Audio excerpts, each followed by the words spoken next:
ಏನಾಯಿತು ಏನಾಯಿತು ಮೊಬೈಲು ಏನಾಯಿತು? ಫೋನ್ ಇಡೋಕ್ಕೆ ಬರ್ತಾ ಇಲ್ಲ. ಇನ್ನು ಕಲಿಯೋದ್ರಲ್ಲೇ ಇದ್ದೀರಾ ಅನ್ಬೋದು. ಎಲ್ಲ ಹೊಸ್ದಾಗಿ ಏನಾರ ಮಾಡ್ತಾಯಿದ್ರೆ ಪ್ರತಿಯೊಬ್ಬ ಮನುಷ್ಯನಿಗೂ ಕಲಿಯೋದು ಜಾಸ್ತಿ ಇರುತ್ತೆ ಅಂತಾರಲ್ಲ, ಹಂಗೆ ಕುಕ್ಕರ್ ತಣ್ಣಗಾಗಲಿ ಅಲ್ಲಿವರೆಗೂ ನಿಮ್ಮ ಹತ್ರ ಮಾತಾಡೋದಿದೆ. ಏನು ಮಾತಾಡೋದು?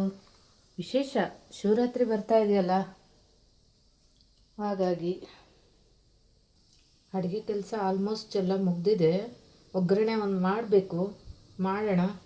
ಅದಕ್ಕೂ ಮುಂಚೆ ನಮ್ಮ ಸೈಡ್ ಶಿವರಾತ್ರಿ ಏನು ಸ್ಪೆಷಲ್ಲು ಏನು ಅಂತ ಹೇಳ್ತೀನಿ. ಏನಪ್ಪ ಸ್ಪೆಷಲ್ಲು ನಮ್ಮ ಕಡೆ ಶಿವರಾತ್ರಿಗೆ ಅಂತ ಅಂತೀರಾ?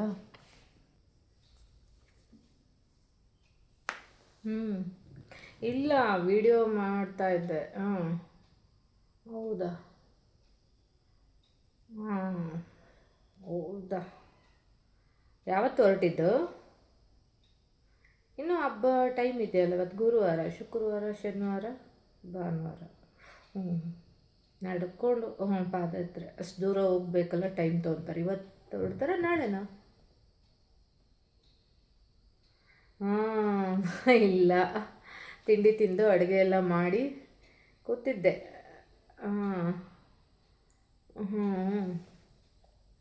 ಇಲ್ಲ, ಯಾವುದೋ ಕಾಲ್ ಬರ್ತಾಯಿದೆ.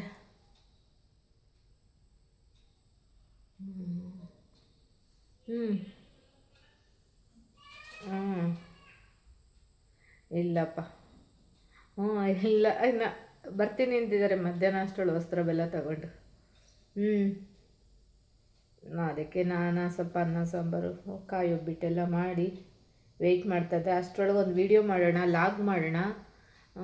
ವಸ್ತ್ರ ಬೆಲ್ಲ ಅಂದರೆ ಏನು ಅಂತ ಇದು ಮಾಡೋಣ. ನಮ್ಮ ಕಡೆ ಎಲ್ಲ ಗೌರಿ ಹಬ್ಬಕ್ಕಲ್ವಾ.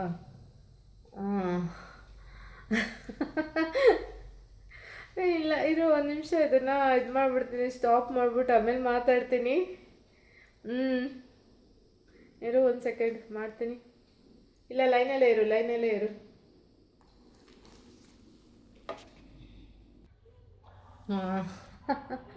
ಅಯ್ಯೋ, ಫೋನ್ ಬಂತು, ಮಾತಾಡ್ತಾ ಇದ್ದರೆ ಟೈಮ್ ಆಗಿದ್ದೆ ಗೊತ್ತಾಗಲಿಲ್ಲ.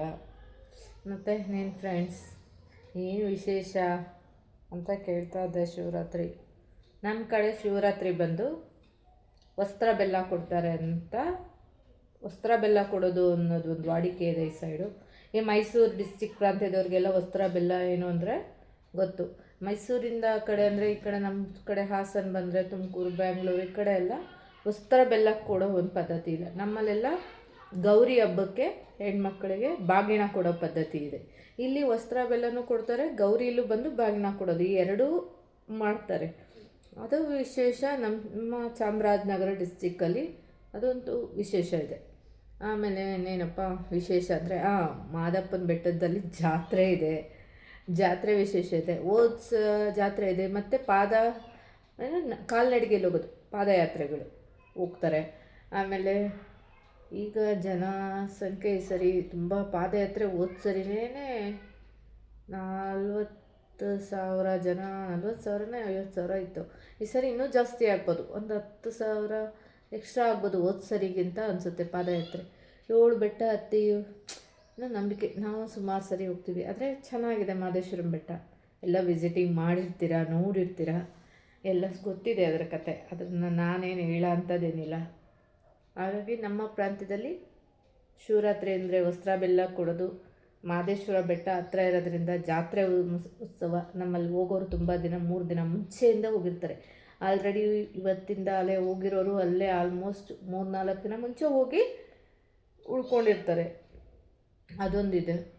ಆಮೇಲೆ ಇನ್ನೂ ಶಿವರಾತ್ರಿ ವಿಶೇಷ ಅಂದರೆ ತುಂಬ ಇದೆ ಈ ಸೈಡು. ನನಗೆ ಸ್ವಲ್ಪ ತಿಳ್ಕೊತಾ ಇದ್ದೀನಿ. ಜೀವನ ಪೂರ್ತಿ ಒಂದಲ್ಲ ಒಂದು ವಿಷಯಗಳ ಬಗ್ಗೆ ತಿಳ್ಕೊಳ್ಳೋದೇ ಇರುತ್ತೆ. ಹಾಗಾಗಿ ಕೆಲಸ ಎಲ್ಲ ಮುಗಿಸಿ ಈಗ ವಸ್ತ್ರ ಬೆಲ್ಲ ತರೋರ್ಗೆ ಅಡುಗೆ ಮಾಡಿಟ್ಟಿದ್ದೀನಿ. ಹಾಗಾಗಿ ತುಂಬ ಕೆಲಸ ಇದೆ. ವಿಡಿಯೋ ಮಾಡ್ಬೋದು, ಇನ್ನೂ ವಿಷಯ ತುಂಬ ಇದೆ. ಹಾಗೆ